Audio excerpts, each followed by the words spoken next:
સરકારી અધિકારીના ઘરે નોટોનો પહાડ. ઓડિશાના ભુવનેશ્વરમાં ભ્રષ્ટાચારના આરોપમાં પકડાયેલા એક અધિકારીના ફ્લેટમાંથી 4 કરોડ રૂપિયાની રોકડ જપ્ત કરવામાં આવતા સનસનાટી મચી ગઈ.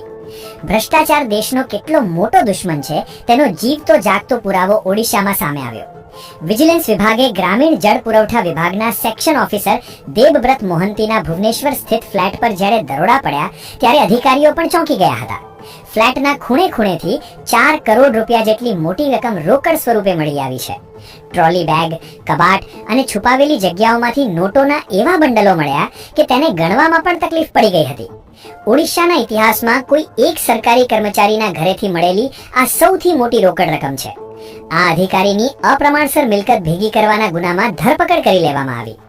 વિજિલન્સની તપાસમાં માત્ર રોકડ જ નહીં પરંતુ આલિશાન બંગલો, અનેક બેનામી મિલકતો અને કિંમતી ઘરેણાં પણ મળી આવ્યા હોવાનું મનાય છે.